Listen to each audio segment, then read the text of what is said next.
I'm Waitahi. I'm Anya. Hi, I'm Sean. Hi, I'm Peter. Hi, I'm Louise. I'm Daniela. And I'm Reon. I'm Murdoch. I'm Daniela. And we go to Toi Toi Whakaari Whakaari New Zealand Drama School. We made solos last year. What a mistake that was.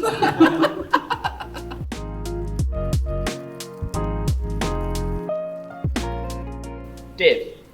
Women close to death. Robots and capitalism. Mine was about femininity in the gay community. And mine was about memories, the past, and birds. Women's sexuality and feminism and empowerment. And Judy Garland. I made a solo a few years ago called My Bestie Friend. That is a story about me and my friends when we were 17 and was dedicated to one of our mates who has passed away. And also tells stories around when we were a bit older. My solo was along the themes of consumerism and how our convenient lifestyle helps to plastic pollution and climate change.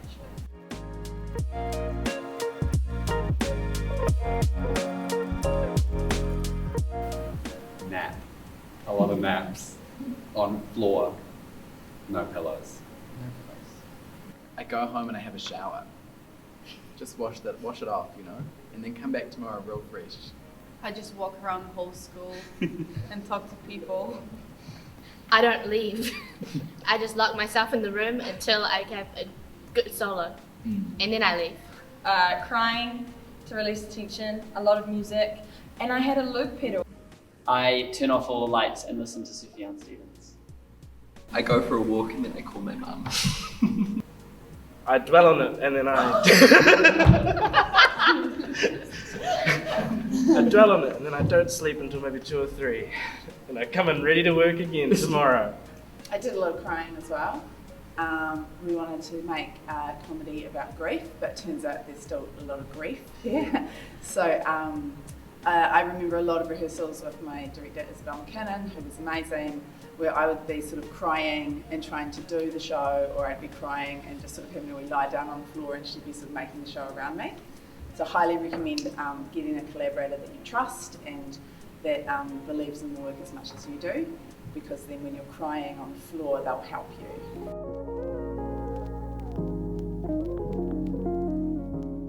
The constant self-doubt.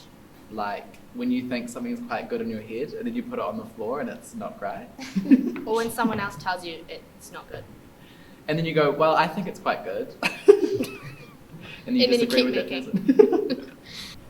I reckon finding the comedy and putting it together. And even though it's like a solo work, it's not spending too much time by yourself.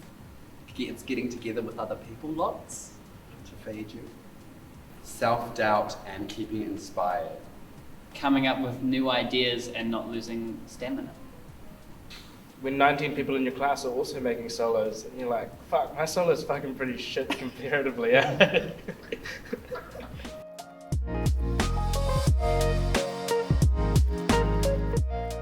I found a manifesto which I based all my resources off, and then I collaborated with a lot of designers and directors, and they helped gain most of it. I was putting up all this stuff, like all this resource around Judy, and like, well, I could have this and this and this, and my director Jiang was like, yeah, but what if like you were Judy? And I was like, oh. And then I thought about it, and I was like, yeah, I really want to be Judy. My solo was about hating the concept of having to make a solo and being told what to do.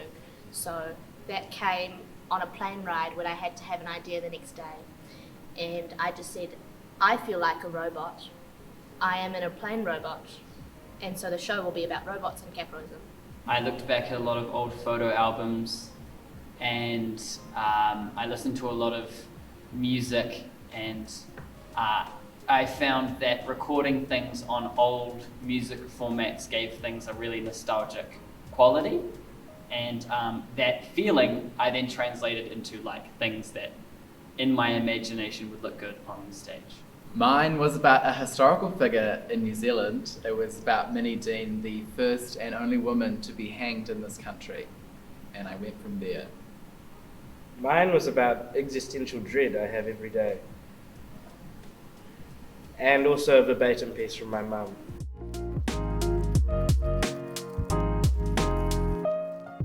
Well, there was a thing we did where we would do each other's solos. So I got to be the giant penis in Daniela's solo.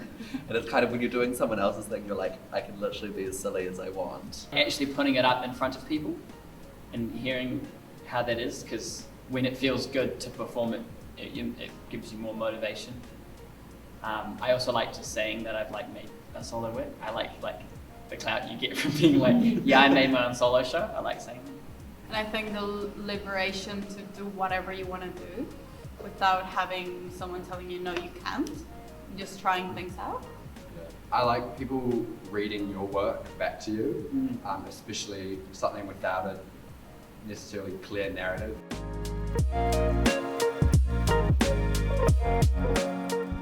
My advice if you're making a solo work for the first time is that you always know. Be brave. It's scary, but if you're confident and you just keep going and stay rooted in the way that you want your work to be, just do it. Don't self-sabotage yourself. Solo sometimes seems like you have to make it alone, but actually the best thing is if you have a lot of other people with you feeding in and supporting in different ways. I think mine built the most when I was collaborating with either my director or my friends and trying to piece together my sporadic thoughts. Yeah. I think that following your instinct is probably one of the most important things, because the more you start to doubt your own impulse, the harder it is to get back to it when you need it later.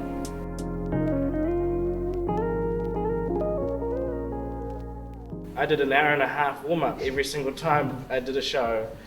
Throwing a plate against a wall and Banging your head against. And banging my head as well.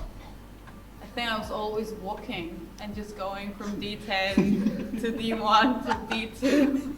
I dance to a lot of Lady Gaga.